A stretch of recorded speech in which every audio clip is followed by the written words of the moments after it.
Hello, everyone. Welcome to our second season of Women of Pride. When we say Women of Pride, what comes to your mind first? Yes, a woman who has a pride, or a woman who does something that creates that pride. You know, what I feel as a person that a woman has multiple facets. She can carry herself in multiple ways. Similarly, multiple relationship without getting interfered in or without getting complicated anywhere. Being just being just a human being, she has different passions, certain responsibilities. To salute that womanhood, we are going to have beautiful sessions starting today. That is Women of Pride Season 2. I am Romal Surana, founder director Nanha Gyan Foundation, welcomes you all for the same time to be dead tuned with us throughout. And today we have two eminent guests, and they are so much passionate about their work that their name shows. Their work shows their reflection, their attitude towards life. Before, let me introduce you to the host today who will be taking you further, Afra. Afra is she is I would say she is the host today, and she's also the part of Nanna Gyan Foundation. She is the digital head, where she's going to conduct all these live sessions, and you're going to see her more.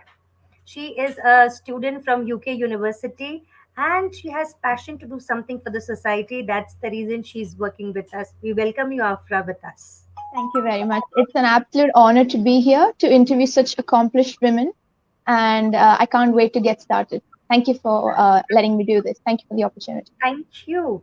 And with this, let me introduce you to the lady which has done something so unique कि जिनका काम उनके हर चीज पे display होता है. I am sure branding हम सभी करते हैं, बट अपने पर्पस का ब्रांडिंग कौन करता है? Have you seen that any time? I have seen this. So they are on a passion. He don't spit on road, don't spit here and there, and they have converted their own personal vehicle as a brand for it. Isn't that great? So let me introduce you with a lot of honor, Priti Raja.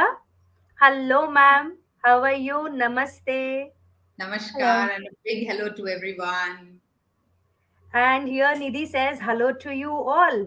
Okay, so सारे जहां से अच्छा, नाम ही इतना अच्छा है और काम भी इतना अच्छा कर रहा है. सो उनकी को फाउंडर प्रीति मैम का तहे दिल से स्वागत है यहाँ पे. और इस मुहिम को आगे बढ़ाने के लिए कि प्रीति मैम करते क्या है, सारे जहां से अच्छा क्या है, I'll ask Afra to take it forward from here. Thank you. Thank you. Hello, Preeti ma'am. Good evening. And it is such a joy for me and a privilege to be interviewing you today. So, starting off with your organization, Sare Jahan Se Acha, the name itself is so captivating. I'll just, ask you to give me a brief introduction about what the organization does and what it believes in, what values it seeks to uphold or propagate. Thank you, Afra. It's a pleasure to be interviewed by such a young lady, Thank you. and I'm sure what I am here to share will you will remember, and I'm sure you will carry this message forward in all your other interviews and the Most audiences that you definitely. will meet in future. So I Yes. consider you as a brand ambassador to all these causes as well. Thank So you. Sare Jahan Se Acha, as the name suggests, better than the best in this whole universe, and that's what we are out to make India as. Our culture, our people have always been very large-hearted, and goodness flows into each one of us. So that's all what Sare Jahan Se Acha is all about. We want to tap on the goodness and allow it to flow. Let it be there in each one of us alive. And for this, we have several of our projects which we are running. I'll just name them in quick succession so that we can move on to the questions that you have lined up for me. Our first project is one which we call Indies. It is a project wherein we connect stray dog to volunteers so that the health of the stray dogs I would say not only stray dogs, stray animals, small animals are also part of this. The health, their anti rabies vaccination, their sterilization, all record management can be kept by volunteers without a hitch. And the main purpose is to reduce human and animal conflict. Our next project is My Wander Loop, which is basically a wristband that we have designed for senior citizens, particularly those senior citizens who are suffering and ailing with Alzheimer's and dementia and tend to forget once they wander out of their home, they are not able to get back home because they do not remember where they live. So that wristband carries very vital details on a QR code as well as in a print format, so that the goodness in the passerby is all that he has to do is read the information, call the family, and connect the person. It could be for any at health risk patient, particularly families where children are studying outside or working outside and parents are living alone. They are always worried. So this band is kind of a very secure way of telling the senior citizens, here you are free to go anywhere and don't worry, you will still come back home safe. Our next project is Har Mahina Har Mahila, which is for women's menstrual health, hygiene, wellness, and to build awareness around the right etiquettes of disposing your sanitary pads. We have women who are using more and more of these commercial sanitary pads, which do have plastic in them. We try to build awareness that can we switch over to sustainable products? What are the benefits? Why it is harming the environment? And I particularly like to do it with women where they are not economically very forward and they need to be introduced to the updated versions of products that are available in the market today. And also, I try to reach villages and tribal areas online, of course, right now. And I try to introduce the same thing to them. I'm not hoping that they will switch over to menstrual cups or change over immediately, but I want to ignite it in them so that they can ask the relevant questions. 10 years down the line, their daughters will surely be asking them. I don't want the mother to be ignorant. And coming back to Spit Free India campaign, which Romal very proudly introduced. Yes, our vehicle, my husband, my pet, and I, we are doing a drive around India to spread the message of no spitting in public spaces. It's all the more relevant now when we know that COVID is spreading all due to saliva. So, because we can't come in contact with each person on the ground, we have pasted stickers on our vehicle so that the vehicle itself is going to spread the message and it attracts the attention. People like to read it, authorities love to ask about it. So, it's creating a kind of a hype, and the attention is being drawn to the very basic that you cannot spit. And if you're not a spitter, you cannot allow others to spit. So, that's the mantra. Okay, that was an amazing description of what you do and very inspiring as well. I think a lot of people watching this live, I suppose at the end of it, they would be inspired to do the same. So obviously, when you talk about spitting, so spitting itself has kind of, cemented itself in our culture. It is kind of considered a norm to spit, and there is pretty much no accountability to the same. So when you started off this campaign, I'm sure you must have faced resistance. So what was it like and how difficult was it to deal with that and kind of still stick to your purpose and move forward with it? What a lovely question, Afra. I'd like to start with the narrative here. When we started out, what actually triggered is we were driving one day and a very nice upmarket vehicle ahead of us, someone rolled down the window and spat. You will be Mhm. shocked, Oh, I was, that an educated person spat out of his vehicle.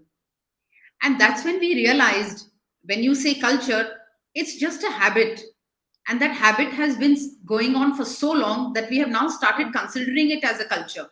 It's not in our mhm. culture to spit on the streets. Earlier, if you Yes. know, even in the royal Mughal days, also they had spittoons. If they were chewing on Mhm. tobacco and Yes. pan, they had Yes. nice, beautiful brass spittoons and they spat into it. So it was never in our culture to spit on streets, Mhm. particularly when you know that spit is something which is spreading the disease. And Mhm. that actually triggered, and we realized that spitting has no class, no education. We can't say a poor man spits and a rich doesn't, an educated does and an uneducated doesn't. We need to get people to be aware that spit is a strict no. I don't spit and I don't allow others to spit. And you can't shy away and turn away and thinking that since I'm not a spitter, it's not my responsibility. It is my mm, responsibility to tell that person that I don't like it and this mm, habit has to stop. So people have to mm. now come out of their shells, but the only way they can do it is by say it with a smile. People don't Mm. like being shouted at. Anger doesn't Yes. work. So we need to definitely need to say it with a smile and with love, and people listen. Mm. Okay. So, I mean, I think it's very common that the reason I believe personally that people do this is because if they see a group of people doing it, let's say, and they're getting away with it, so why not I do it as well? There is no, as I said, there is no accountability in here. So this mob mentality that we're talking about, is it stemming from this general lack of accountability from citizens and from lawmakers? I would say the law is there, but the implementation is rather lackadaisical. And Mm-hmm, and again, I sympathize with them. We can't expect a cop to be managing traffic and to be looking at people who are spitting on the mm-hmm, street, mm-hmm, which are mm-hmm, so large in numbers. So he either be doing his duty at the traffic post than looking out for spitters. So what I personally feel is that one is not mob mentality. I would say the fact that tobacco is available to them, people are chewing and they need to spit out. So we need to like no smoking. We have boards in certain sections saying you can't smoke here. There are designated places to smoke. We should have for chewing as well. You want to sell tobacco? Please put that cautionary message there saying that you cannot chew and spit in public places. These are designated places where you either provide a sandpit, you provide a spittoon, which of course is ugly. I don't know how they're going to handle it, but a yes. sandpit I think is the solution. But only certain spots should allow it. They should Hmm. not allow people to be chewing and spitting everywhere. They should get as strict as they are with smoking, with the same way with chewing as well. Okay, so aside from like the laws that have been put in place, aside from penalizing people, what more do you think can be done to discourage people and sort of just curb this practice? Afra, it will not happen overnight, Hmm. Yes, indeed. particularly because we see this is more mainly in the adult section where people are Mm-hmm. doing an activity like this. So after immense research and trial and error, we decided that this can only be taken forward when a child, when a young person comes out and Mm-hmm. tells that adult, hey, I don't like it, or goes home and tells that my teacher said so and we cannot do it. I won't do it and I won't allow you to do it, or I don't like it. It's kind of shaming coming from within the family.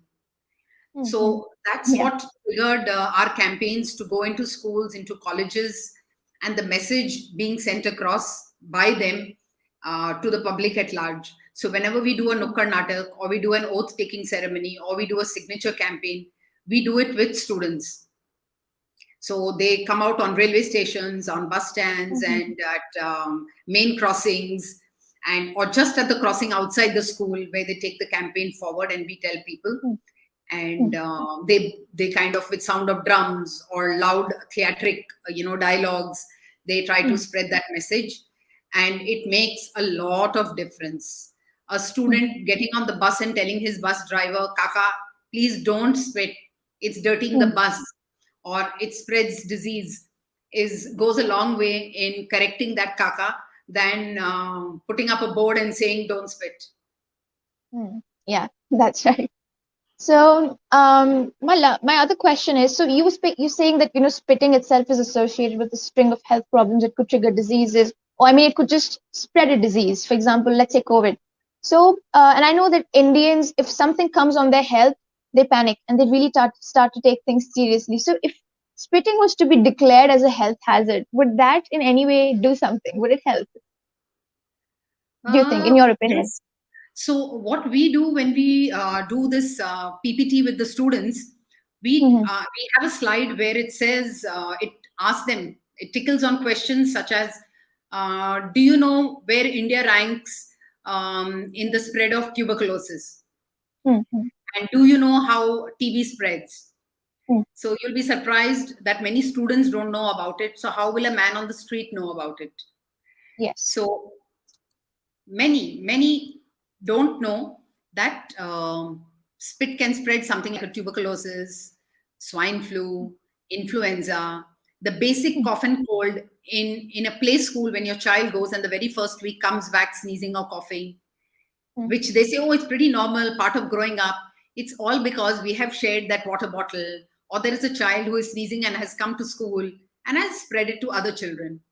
So there are many, many diseases which we pass on due to, saliva. I would say 50% of our respiratory diseases can be solved if we stopped rampantly spitting in public in open spaces.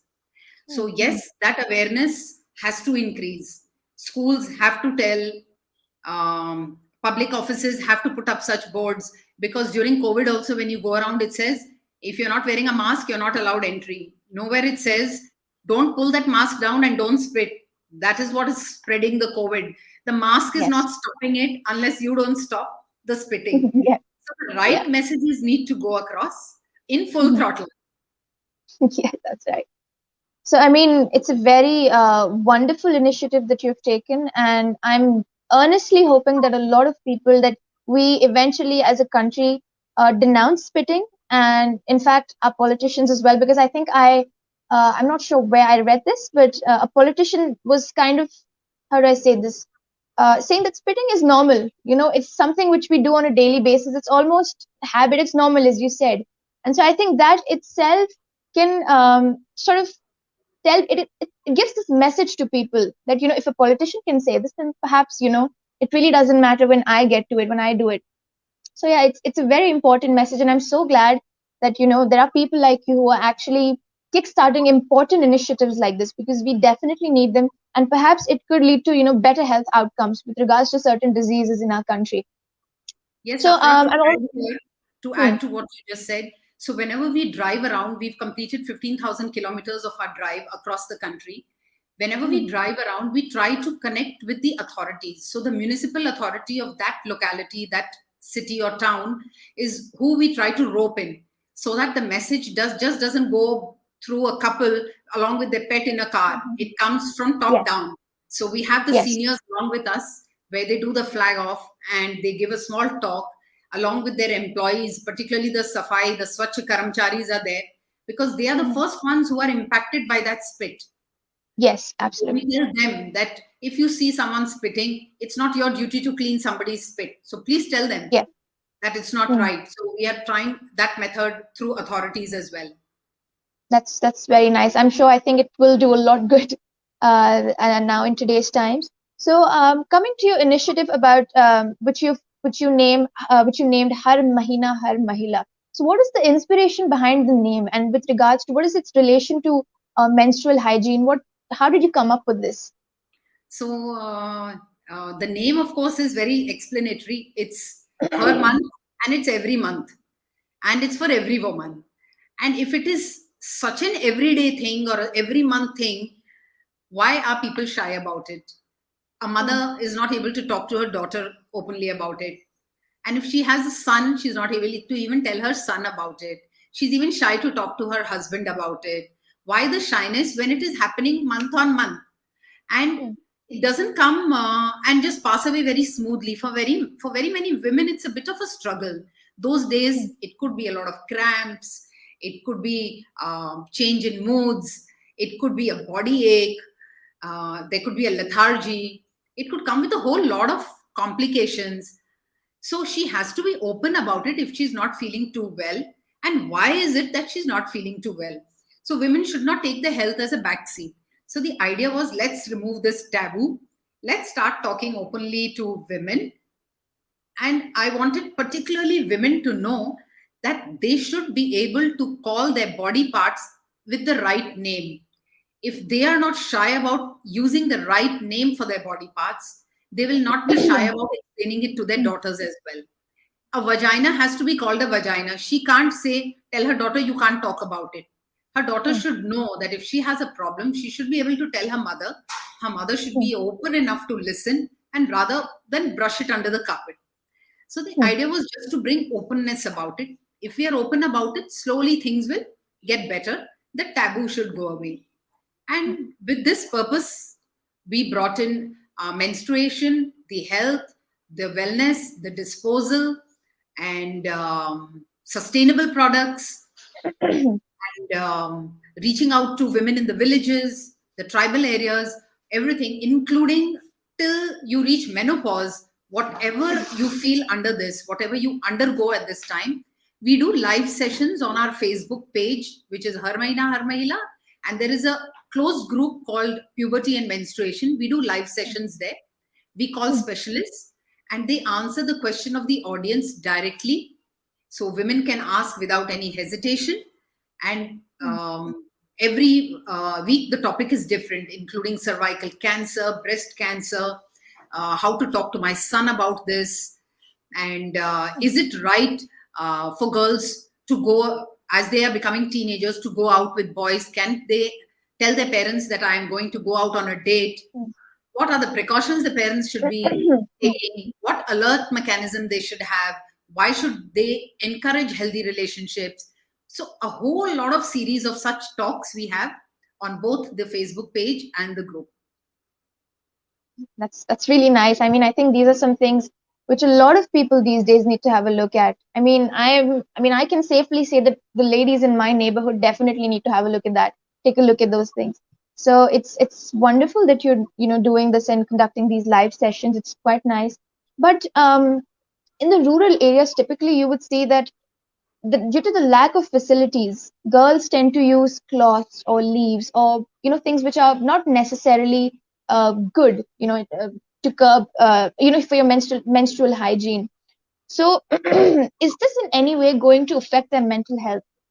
I think I read an article about this, but I was wondering how would it affect their mental health in any way? Yes, of course. If they're not going to get accessibility to the right product, can you Hmm. imagine a woman who is menstruating? She is leaking and she doesn't have a product to use. Definitely, her accessibility to the outside world is going to be cut off. She's going to confine Yeah. herself at home to a corner. And if there are still taboos in that village, she's probably going to be an outcast, probably staying in some corner outside the house somewhere.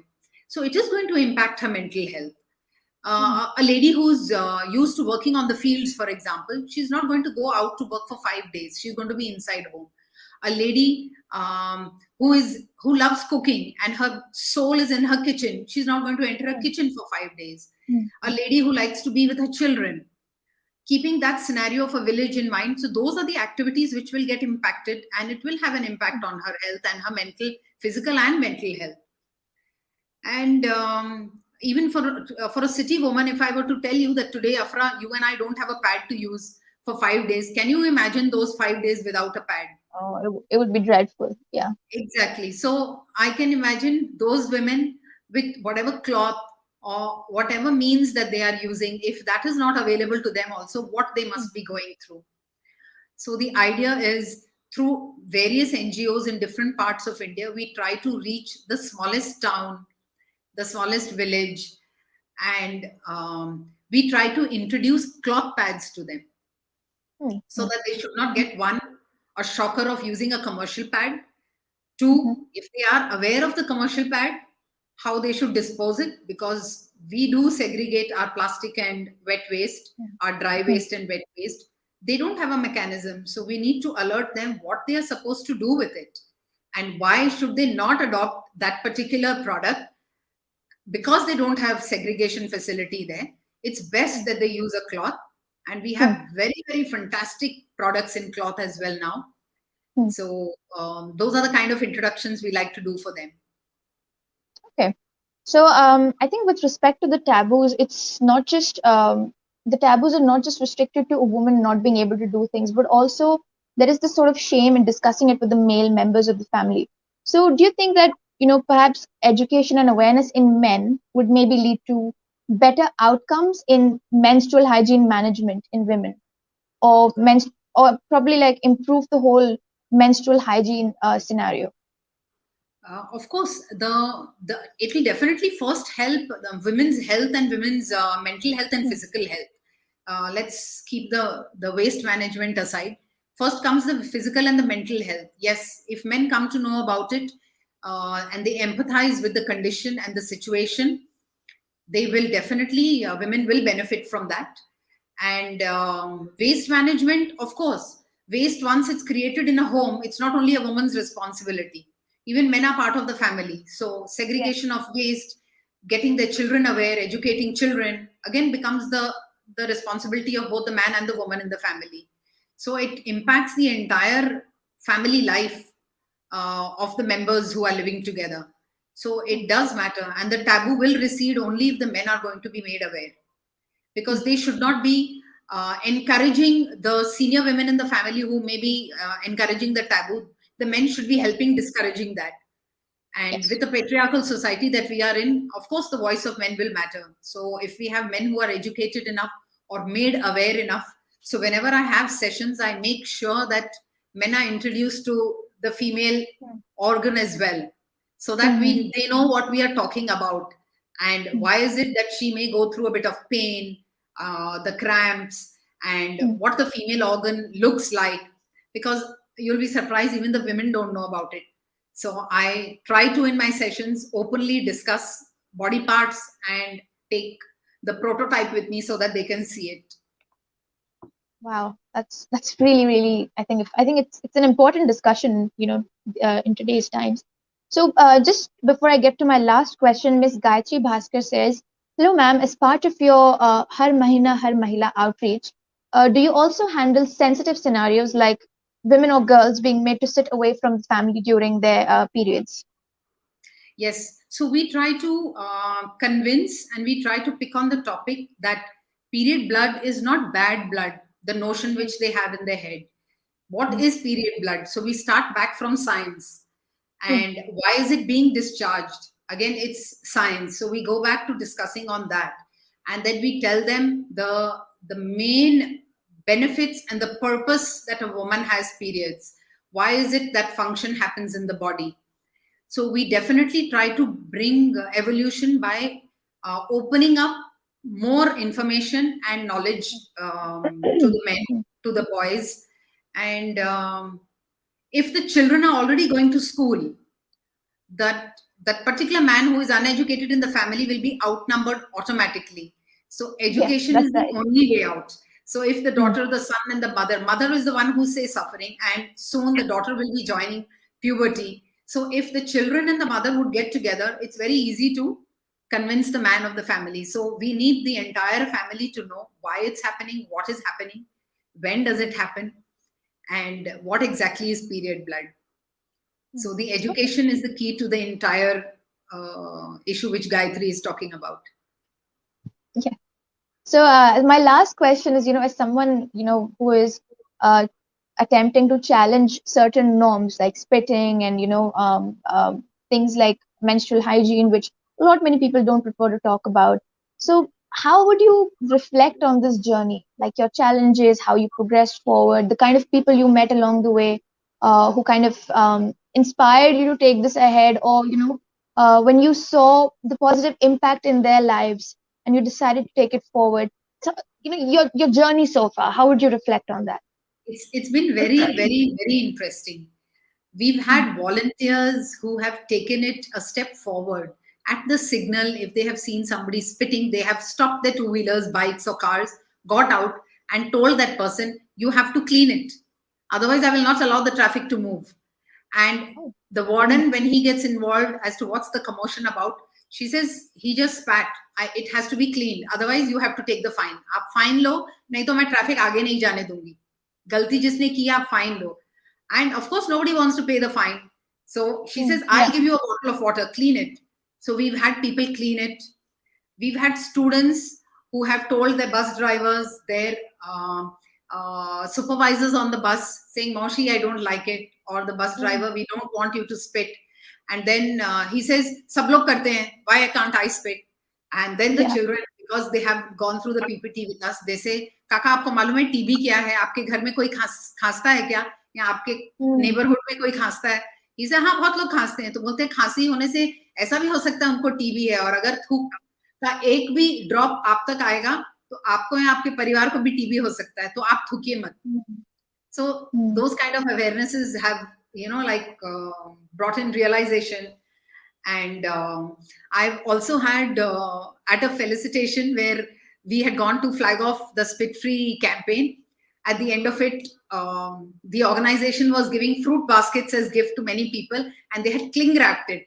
So along with the spit, there was one volunteer who came and she said, "Can I just interfere?" We said, "Yeah, what happened?" And she told the organizers, "Please don't gift them with plastic on the fruits. Here we are discouraging spitting, and then you're covering the fruits also with plastic. It's a two-way hamper to the environment. Can you remove that plastic and then gift it?" So we've had very, very aware volunteers who are loud enough to voice it. And they say the fruits look beautiful even without that cling wrap. Please remove it. And I guess that's the way forward. If the youth is ready to speak up and spread the word, it's going to make a whole lot of difference. You know, Definitely. so while listening to your conversation of Afra and Preeti ma'am, I understood one thing that there are different areas where we really need to work when we want to make India as a superpower. It starts from a very grassroots level when we talk about spitting. We talk about so many things in this world about confidence, about Women's Day, ये है वो है हम इतनी सारी बड़ी बड़ी बातें करते हैं. But when it comes to a very small thing like this, it don't spit. It is a common sense. It is a manners that you are not supposed to spit. And still people don't understand that, and you're working on that cause. And apart from that, you have been working on the different aspects of the society. Your initiatives are absolutely good. And when you say that, the daughter should be able to come and talk about the relationship, that I'm going for a date, so what precaution should a parent have? It shows how the horizon of the relationship would be. Because I still remember talking to my dad when I was teenage. When I was in teenage, it was a big deal to have a permission. Papa, मैं बाहर जाऊं क्या?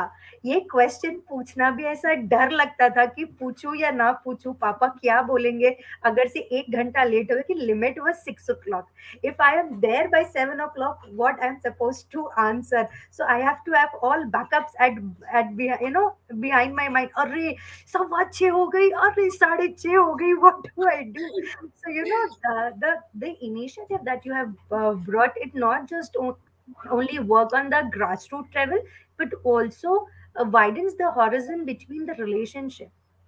So hats off to the initiative that you are taking. And let me tell you, as Nanna Gyan Foundation, we will definitely support wherever required. And we will also make sure that through our campaigns that we are doing on the mental health, we also do some work. I want to say some work whenever possible, to be your volunteers of not letting people spit here and there, and make sure that we are doing it, since we are also eco warriors. So we encourage splitting of segregation of plastic waste, wet waste, and dry waste. So we do these three things in our areas, and we have educated all our kids in our society and the nearby societies.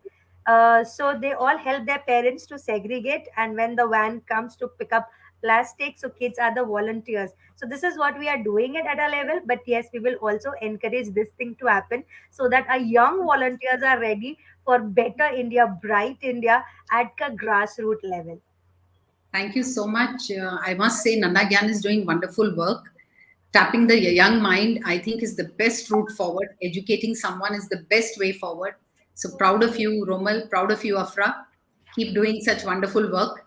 And I'm so happy to be here. I'd love to come again and again and again whenever Sure. you want us. We would We'll be love there to have you. Yes. We and would love to have looking you forward. again and again. And before you leave, I would like to you to meet our dear guest, Dr. Rani Bhuthara. Rani ji, I think some Yes. network issue. Are you there? We can. Okay, so we have Hi. Dr. Rani Bhuthara from here. She is there. That's She great. has this organization, Namaste Atma Namaste, Rani ji, and Namaste. she's the founder of Vishnu Lakshmi Foundation. When you say like Vishnu Lakshmi Foundation, so she has different groups that she is working on, continuously awareing women, children, elderly people on different aspects. On different aspects. So कुछ ना कुछ इनके यहाँ पे ऐसा चलता है जो knowledgeable है, जो women को पता होना चाहिए, बड़ों को पता होना चाहिए, and their engagement. It's not just कि आप सिर्फ info दे रहे हो, but उनको आप engage भी रख रहे हो. So this is what she does, and apart from that, she is a homeopath. She's a homeopathic doctor. She's a counselor, and she deals with kids.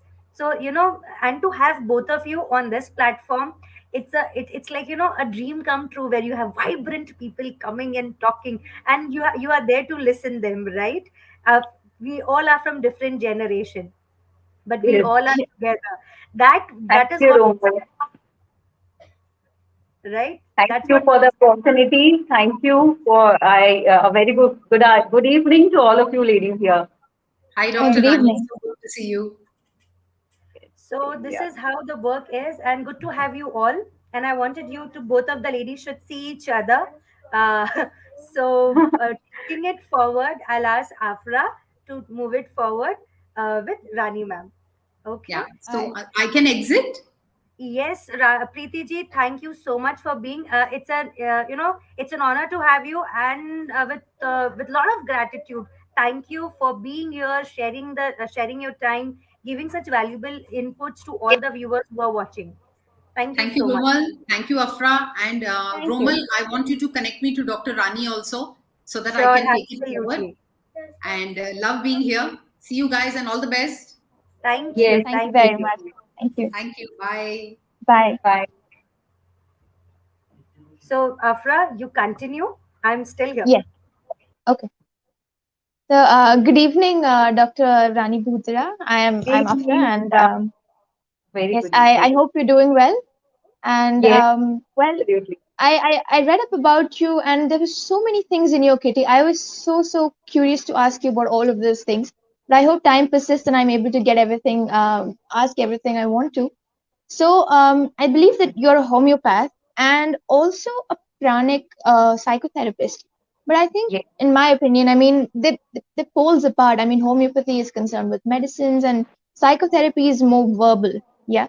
So at what point did you kind of decide to make that shift to psychotherapy? I would say pranic psychotherapy. Actually, being a homeopath means itself being a psychologist because based Hmm, on psychology, we move on to selection of medicine, a hmm, homeopathic medicine for a personality. So I was already with the spiritual medicine, what that is the name of homeopathy. उसके साथ में after that, for some reason, I just had to have some healings for myself. And I hmm, just, I went through all the healings and I saw that all this also relates somewhere to the spirituality. Pranic healing itself is a medicine where it works with energy. So, and homeopathy also works with the vital force, that is the hmm, energy which is driving all the physiology of our body. hmm, And if that is the pathology enters. So that is why pranic healing, I just thought I should learn it so that it would complement what I'm already practicing, homeopathy. hmm, So I went hmm, to learn pranic healing, and that is also that too with the level of a psychotherapist. And psychotherapy, what pranic healing says is that all the chakras, if they get imbalanced through various emotional disturbances, these chakras get blocked, or they become smaller or bigger or whatever. I mean, the hmm, chakra disturbed, and thereby the energy that it is carrying is not what is needed for all the organs to work to their optimum normalcy. So that is why psychotherapy, where emotions are taken care of, and emotional and bodily disturbances due to disturbed emotions, they are taken care of. So that is why this pranic psychotherapy, I am that too as well. It's quite unique actually. I mean, this is the first time I'm actually hearing of a practitioner coupling it with psychotherapy, but I'm sure it must be leading to better outcomes because the Yeah, person, you're not just healing them physically but also emotionally and mentally. So I'm sure it must yes. be doing a lot good. But do you at some point, let's say, merge these two therapies together, and or do you administer them individually? Many a times, from many a times, I've seen that homeopathy and healing, they are, if a patient is taking both these, having wonderful results. The outcome is much better. They feel quite relaxed with good sleep, good appetite, good perspective towards life. Thoda sa, they feel that shift from, being very dull and negative and stressed. They feel a lot more positive, because energy is concerned, energy is taken care of here, as well as homeopathy, which also works on the spiritual levels. I mean, the vital force, which is actually taking care of whole body processes.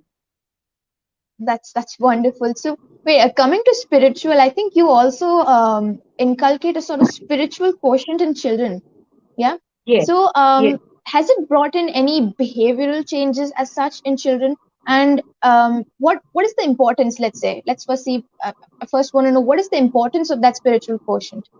Actually, when we are upbringing our children, what I feel is we cannot teach them everything. But what Hmm. we can teach them in their growing up years is how to know what is right and what is not so right or wrong for them. वो विवेक बुद्धि जगाना बहुत जरूरी होता है, and that is not possible. That will not be, taught like this. I mean, they are not given like this to children as we give food. Hmm. Then we have to take them through that journey, mention different events, and talk about them, discuss about them, and know about them. Now, this all needs some certain principles which act as guidelines to know what is right and not so right for them. So that helps them to face this world when they are grown up, when they don't feel like being spoon fed. So you're already preparing them to face the world, the challenges that life has is going to offer to them. So that is how spirituality makes them more responsible, makes them more, their quality of discernment. It improves, it develops, and somewhere they feel that it is not everything for own self. Loving oneself, doing for oneself is not bad, is not being selfish, but at the same time they are a unit of this family, this society, and this world, whole globe on a larger scale. So that thing comes only from the spirituality, spiritual practices in a very practical way. That is very Hmm. important. Spirituality has to be given a very practical dimension to whatever they are doing. I Okay, that's quite nice. So, as I said, I was reading up on a lot of things. Before I get into the nutritional services also that you offer, I wanted to ask you about your audiobooks, Storia. And on this platform, I mean, if there are viewers interested in that, I would perhaps want, because I'm interested in that, so I would want to know more about that and what that entails, and through that, what messages are you spreading? Yeah, that is one of the initiatives that is very, very, very close to my heart. Even I would love to talk about it because that is addressing children. Again, Okay. a very, a section of the society which is very dear to me. So when I'm doing counseling in my chamber, I'm dealing with behavior disorders in children. I see that the whole, 24 hours that they are living has been distorted a bit, somewhere too much. So much so that the whole family structure, the whole fundamentals of a family that they're following is disturbed, which are not so the effects are not visible, bad effects are not visible on a short term basis, but on a long term, then they become sufferers. The children become sufferers. So first thing, there are many aspects to it, but the one thing which I am trying to address here is that the children are not going to sleep early. They are not going to sleep early. That is one of the biggest habit, I would say, which is rampant, which is prevalent, which is disturbing the whole fabric of growth, whole graph of growth, and also it is disturbing the fabric of society. How? Because when a child is awake, the child's growth cycle is disturbed. And REM sleep is disturbed. The 2 hours that they get, which is around 10 o'clock, 10 to 12 o'clock, that sleep is very important for child. And that will not happen if a child goes to sleep at 10. So he has to go to sleep at around 8, not very specifically, but towards the, after the sunset, even their senses should slow down. Now how, instead of complaining them and counseling them every time to, parents, making parents help their child go to sleep early, I just thought of doing something which comes very handy because every parent, every mom cannot narrate a story to get her child to sleep early. So I just thought of creating a Storia kind of thing where story audios are available, easily available, and they can just switch on the WhatsApp group. Again, it's on a very comfortable platform, that is WhatsApp. And daily story audios are being put in three different languages, which are catering to many aspects of growth of child imagination. When we hear, because I want to shun the screen, that comes under this shun the screen campaign by Red Apple Kids. So the screen time is not there. They have to listen to the story audios. The imagination grows, their vocabulary grows, and more so, their morals get enriched. They come to know through different stories that how they can tackle different situations, with the help of some animal stories or from Panchatantra and other things from real stories of great heroes. So likewise, I am able to communicate with them what I want, which cannot be done with handful of parents and handful of kids in my chamber. So that is how I've taken this initiative, and which started in almost 2 years back on 26th April 2020 when lockdown was there. And I could see that stress was there, parents were stressed out because how to make, how to engage children and how to make them sleep early.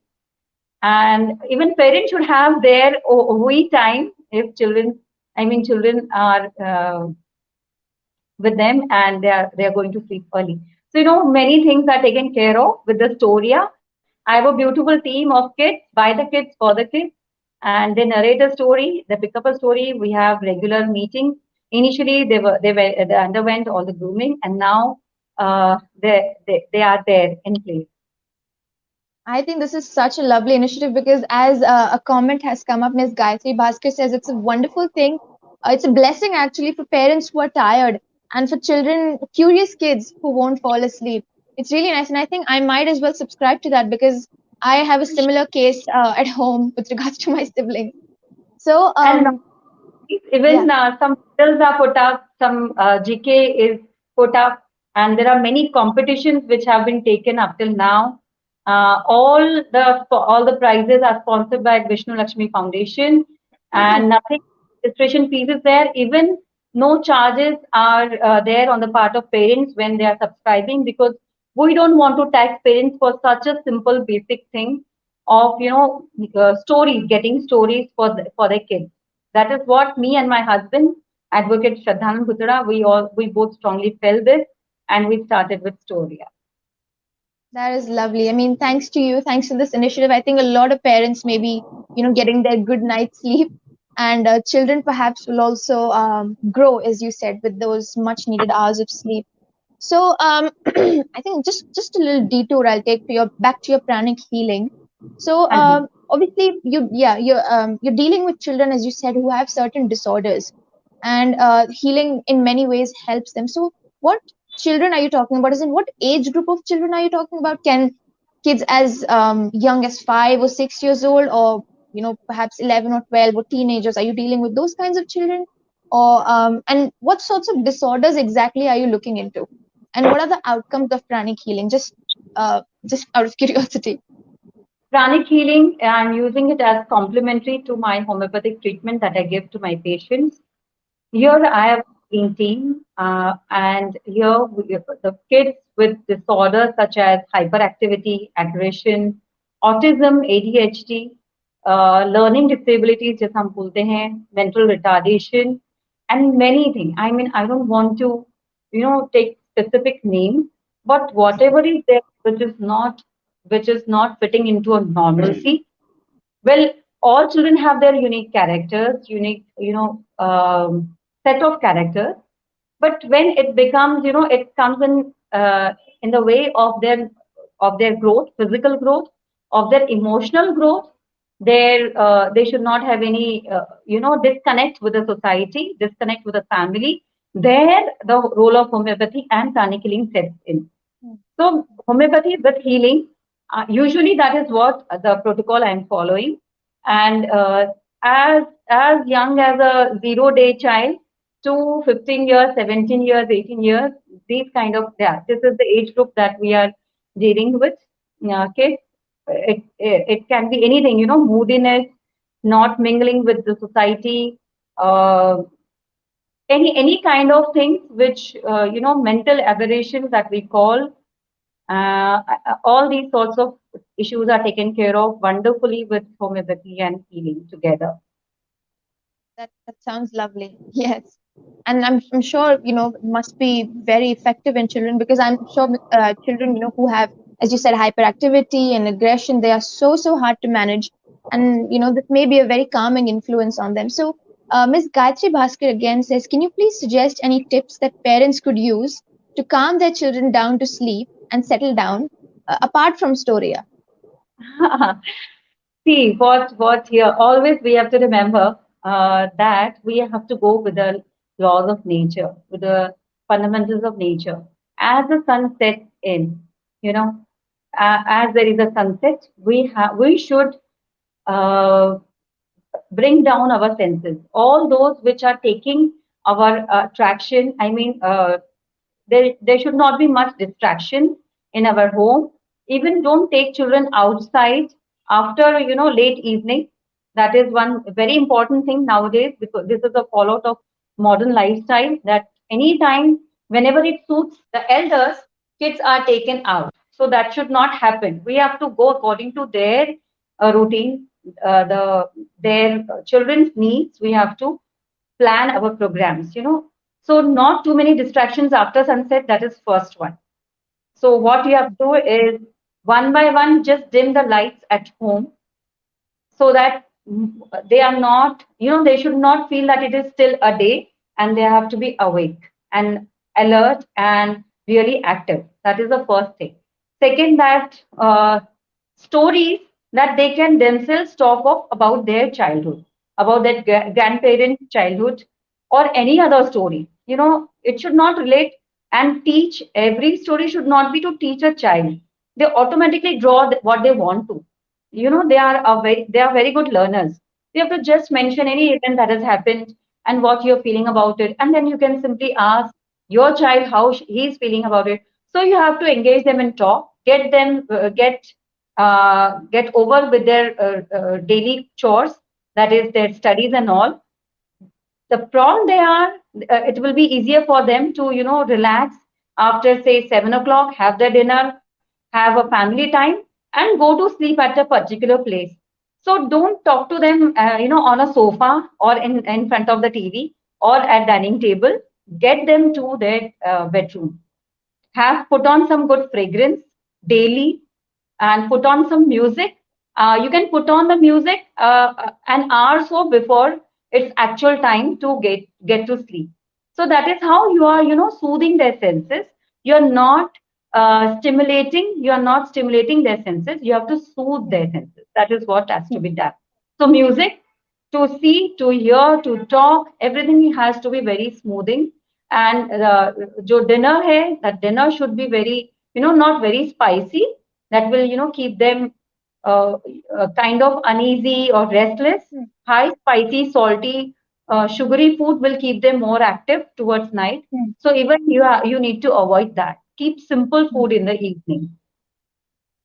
Okay, thank you for that. I think that was lovely. Another question from Mrs. Revati Bhaskar. In the modern world, parents, particularly IT professionals, have no fixed hours of work. Their stress levels are very high, and for working mothers to pay so much attention to kids is difficult, if not impossible. So, what would you suggest could be done in this case? When mothers are busy over hours, right? Over their Yeah. normal working hours. Now, here normal means, maybe as the sun sets, as I said, that if everything, if a woman starts taking care of her home, after that, it becomes quite, quite convenient and comfortable. But if that is not happening, so someone has to be there at home. Even if someone is not there at home, you need to engage them in some activity, give them some activity, like they can, record some audio, record some story, read something, and take out some hard words which they are going to ask to their mom, or father when they are back. So activities which are not on the screen, you can give some word scrambles when Hmm. you are starting your day. Give something which will keep them active when you are back. They are already, tired and not so distracted with a screen, so that when you come, they are not there. They are in that screen. So whenever you are back and asking to do, so they are there to help you, welcome you, and be with you. So if that exchange of smile is there, things become very easy. As soon as you are there, back, just get quickly, into the mode of taking your child to sleep to the room, and within half an hour, I think that will not take much time than this to take them to a world of dreams. Okay, thank you for that. So now I want to kind of delve into the nutritional aspect of your profession. So I believe you provide free nutritional services to pregnant women. So what about, I wanted to, like, since we were talking about menstruation in girls, sorry, in the previous live session, do you think they also need to stick to a certain diet, like with regards to a proper nutritional plan, Yes, yes. Actually, not plan, I would say. like But a if we regimen, maybe? Yeah. Yeah, yeah. Actually, we need to have some basic knowledge about the diet. What is Mm, good for us, what is not good for us. Basic guidelines we have, but some guidelines come from empirical knowledge. Some things which have been told by our grannies, by our moms.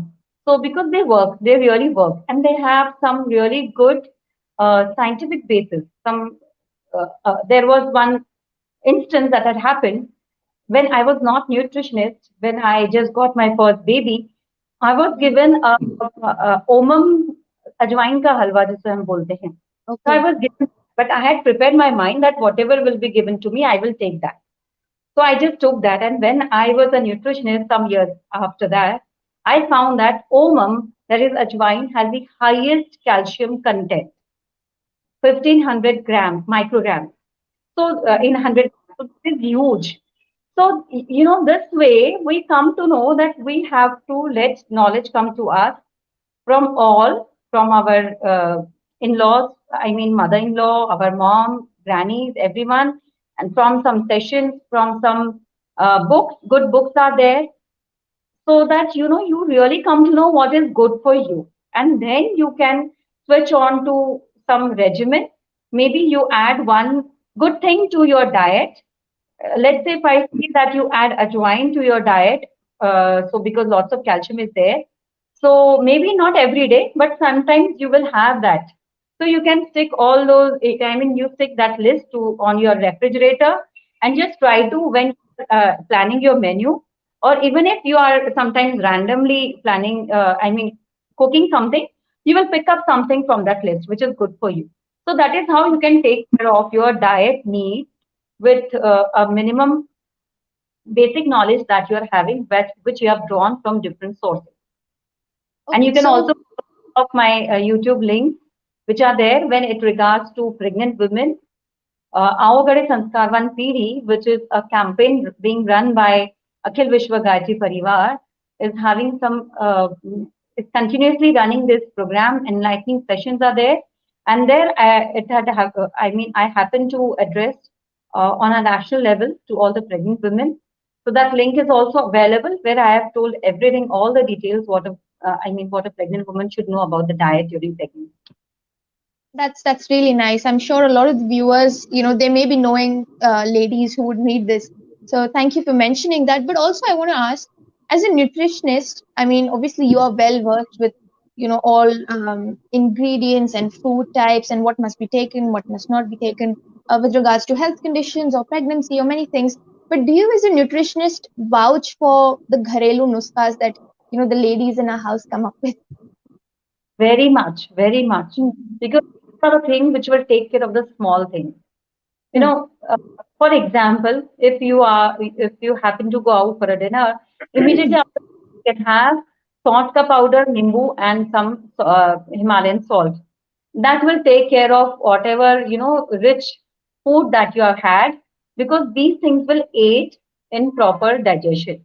So, every Mhm. time your metabolism is not in a good state that it will digest anytime anything, so you can get help. And I always say that kitchen ki ek cheese, ek spice is a medicine in itself.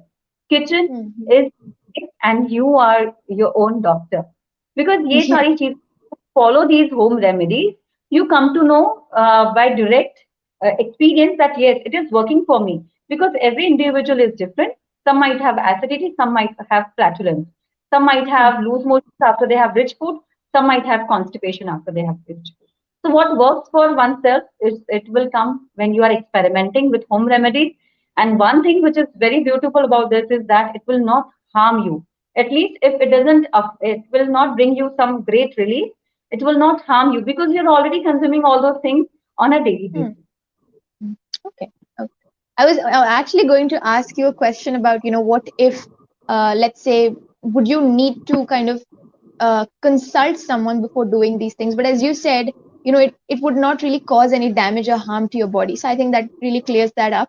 So, but with regards to nutrition in, let's say, backward areas, let's say where rural areas, for example, where poverty is rampant, a lot of people, a lot of, from what I see on television, a lot of celebrities, and they endorse all of these apps and all of these ingredients and fancy food they share on social media, their diet. But a lot of that is typically inaccessible or it's too expensive. So, what would are there any things? What would you suggest people in rural areas could do? Just to keep up with nutritional standards. Is there a way that they can maintain their health without having to spend too much or look for unaccessible ingredients as such? No, not at all. You don't have to go for any fancy ingredients. Hmm. Health is such there. You just have to maintain a proper intake. Like, for example, many a times when I take diet record, I see that even people from good to, I mean, well-to-do families, they are not having dal twice or something from pulses and beans section, which is high protein section of a food pyramid. They're having just one in a day. So that is really, I mean, that is lack of awareness. It is not that simple food will not bring in nutrition for you, the much needed nutrition. It is how you incorporate that in your daily diet. So having once in a day is not a good idea. Having it twice, thrice from the pulse, beans, sprouts, and protein section, that is important, and that applies to rural any from I mean person from anywhere, rural or urban. It is your awareness and simple dal chawal, sprouts, beans. All these things will take care of the protein and actually much needed ingredients even other than protein.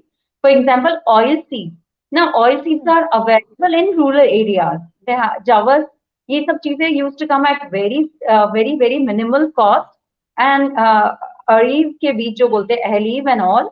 So these are not coming at a very I mean very high rate. So one can draw nutrition from the oil seeds because they're having good food, good fats and protein and good fiber. So bringing them in your daily plan is what is important. And like peanut, coconut, so all these very basic and very easy to remember kind of ingredients which we can use and just stay healthy and replenish our daily uh, diet needs, I would say. So, I mean, obviously, I mean, good nutrition would aid in growth and development of your body. So, you spoke about the food bit, like the consumption and your diet bit. But I was wondering, is there like with regards to growth, is there like an emotional or a psychological factor that influences your growth regardless of how much food you consume? Could it hinder Yes, your growth if you are in a toxic environment, let's say, or if you haven't been nurtured well as a child? Could there be a hindrance in your growth? yes, definitely. Because metabolism is what is taking care of the food that you're eating. But this metabolism itself runs on how your emotional axis is, how your emotional, mental, spiritual well being is. So that is very important. This is all a mirror image. Metabolism is totally a mirror image of what, how you're feeling, how you're doing in your life on a on your mental emotional level. So definitely, if I am depressed, I would not like to have food, even if that food is there. That charm, that cheerfulness, that thing is not there, which is required for a glowing skin, for growth of hair, for being vibrant, being having a good stamina. So you tend to eat less food or you tend to overeat. Because when we are emotionally hungry, what all we have is what is there under our control is the food that we're having at our place. So we are just keeping on binging. So that is also not, and that will bring in obesity. So obesity is not always through eating much, eating more. I mean, that has one factor with it. The other factor is definitely the emotional part of it. Because as I said, metabolism runs on your emotional aspect. Hmm. Okay.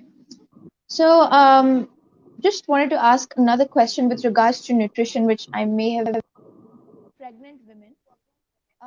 Let's say woman in a rural area, obviously she may not have access to proper nutrition. Her children are also going to be born that way, and the children will not get proper nutrition, and so on and so forth. The deathly cycle of malnutrition. Is there a way where pregnant women who in rural areas, can get out of this cycle without having to, compromise on their livelihood or on their earnings or whatever? Is there a way? And not just with regards to, gharelu nuskas, but also, is there a provision in place that the government has? Because I'm genuinely curious. Is there a provision which allows women or allows children to receive nutrition without having to, pay for it or, let's say, expend themselves? ICTS is the name of the program which is being run by government, Integrated Project Development Scheme. Other schemes also where pregnant women are provided monthly ration for Mm-hmm. them. So that is there. The systems are there, but it is speculative whether it is actually reaching a pregnant woman or a child, a newborn child. I mean, the child which is growing in a very developmental age. So I am a bit speculative about it, but yes, there are many other organizations also which are stepped into this. And for example, male guard issue, we all know that that is an area which is quite backward area as far as the modern facilities and other accessibility is concerned.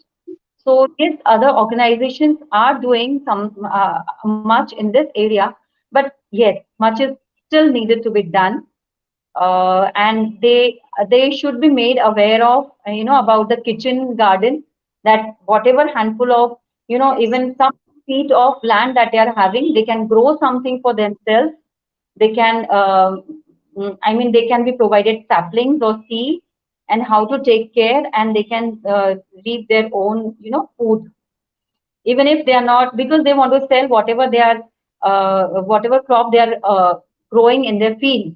But for them, for their own selves, ladies can do that. Kitchen garden is one important and very effective tool which can handle this straight, hand on hands on. They can do it and take care of themselves. Like you, we all know that growing wheat grass in small baskets at home. So things like that, that will need just handful of wheat, and you get grass, that juice can be taken, and so many other things which can be done for their own selves. For that, first awareness needs to be done. You can, a sprouted moong is much better in nutrition than a simple moong. So we need to tell them amla, it is not expensive at all. Amla powder is not at all expensive, and it's the richest source of vitamin C. So all that is rich and good doesn't come at a very high cost. That is what is needed to be told to them, and we have to manage from our own resources. These situations are going to be very thin at in certain places, but when a responsibility like giving back to society in the form of a child, a woman can do lot many things, can be highly creative, highly innovative. Even mushroom farming is there which can be done in a very small place, and mushroom is a great food. There are so many ideas, so many things which can be done with minimum resources and maximum benefits. That's lovely. And Miss Gayatri Bhaskar has also shared that.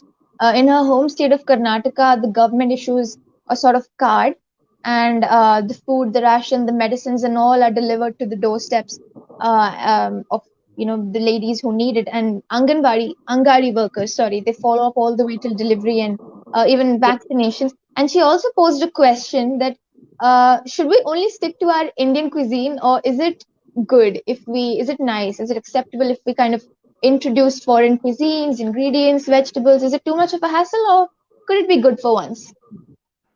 Good for one, it's too much of hassle. And the third thing is that because I belong to a spiritual school also, I would say our parents will not keep our food in the next house, right? Hmm. Yeah. So our parents will provide us food, which is accessible to us in the kitchen, on the dining. So likewise, God will not, create something which is good for you miles apart, miles away. So we have That to is, just yeah. open eyes and look around what is naturally growing in the soil that is there. Because Hmm. different soil, Earth has different soil in different places. So whatever is being grown in our own soil with the optimum nutritional values, because nutritional values are now assessed in each and every grain. So whatever is there, the grains which are around us is suitable for us because we have environment within us because that is a reflection of the environment that we are living in. Hmm. If Hmm. we are in a dry environment, we are a part of the dry environment which is around, and we have dry environment inside. So we have to go hand in hand and in tune with the nature that we are Hmm. living in, and not from some Kashmir or Himalayas or snowy regions. We are not from some Africa. So we are here Hmm. in India or in Nagpur. So we have to follow the rules, the season rules, which are applicable to Nagpur. So that explains everything. Thank you for that. Thank you. सो जब मैं आपको सुन रही थी ना रानी दी, तो आई realise कि कितने सारे एस्पेक्ट्स है एज अ पेरेंट, एज हमें छोटी छोटी बातों का, specially with related to story. हम सभी बच्चों को यूट्यूब दे देते कि भैया स्टोरी देख लो, बट वो जो सुनने की एक हैबिट है वो हमारे अंदर डेवलप ही नहीं हो पाती है। And you are doing a wonderful job of story, coming up with the stories which is just in audible form where you have to give it to the children, because आज आप देखते हो तो उनका फोकस नहीं है, attention नहीं है। बच्चे स्क्रीन के साथ में एडिक्टेड है, तो जब टीचर पढ़ाती है तो उनका ध्यान या तो यहाँ रहता है, वहां रहता है, they are full time fidgety. Yes, But true. if a parent develop just a 15 minutes habit of making them listen to the story, I think that will also help them in their classroom studies also, Yes. It right? is being affected by parent feedback. Yes. Right, so just 15 minutes change or introduction of new things creates so many ripples in the behavior altogether, where you can see the effects. Small thing Yes. ripples are there in the whole thing. So I think you have created so many ripples by giving so much value addition with regards to food, with regards to energy, with regards to small changes that parents could make it. We are really really obliged that you are there. And I know what Vishnu Lakshmi Foundation doing it every day, knowledge sharing sessions every day, something or the other, from morning to evening, engaging people in a fruitful work. That is your work is, and I'm really really happy that you are there. And I'm sure today you have started with something there on Manasvi. You started with something new today, right? Yes. So we would like to know your initiative also. Yes. This is the second event that has been there on the from the platform of Manasvi. There was there was a event in 2021 for hormonal health. This time I'm focusing on menstrual health of women. वो 4 दिन, क्योंकि वो 4 दिन हमारे जीवन के, महिला के, एक लेडी के जीवन के वो 4 चक्कों की तरह काम करते हैं, जहाँ पर हमारी फेमिनिटी डिपेंड करती है. So if we are well on with our वो 4 दिन, which is actually the reflection of what we are, how we are responding, reaction we are giving to our life. So if that gets disturbed, that means somewhere internally a female is disturbed on a emotional level, mental level. So that is how I wanted to bring them into knowledge that there is alternative medicine, homeopathy, Ayurveda, pranic healing, Sucho, that can bring them a big sleep and through different sessions throughout this week from 7th to 12th of March. We have planned these sessions and through different question answers sessions also we are trying to know what issues they are facing, especially PCOS, PCOD nowadays, which is very common, which is a big fallout of the modern lifestyle. That here I am trying to address. So yes, hopefully everything is well taken by ladies, by females, and hopefully they have now a different and a very welcoming approach, welcoming attitude towards the power of alternative medicine for their issues. So my both the speakers have one thing in common. Both are working on the menstrual health of the women, because that is the root cause when you say about the femina part of us, the female part of us. Yes. So thank you so much. Thank you for coming here, Rani ji, and thank you, Afra, for conducting it so well that the speaker was very comfortable, the viewers were very comfortable. I could see a lot of questions pouring in. People would like to know more about it. So seriously, thank you so much. And viewers, those who are watching us, stay tuned because every day we are going to meet you with awesome speakers sharing their awesome journeys and their work. So stay tuned 4 to 5 p.m. with us on Women of Pride. See you all Thank, tomorrow. thank you so Thank much, you. It Romy. was an absolute pleasure. Talk to It was audience to our pleasure to have you and Afra to you because every day now Afra would be conducting it. So Afra, all the best and you're doing a good Thank you. job. all the Thank you. best. Thank So you. with Thank you. All right. sure. Thank you. Thank Bye. you. Bye everyone. Atma Goodbye. Namaste everyone. Thank you. And happy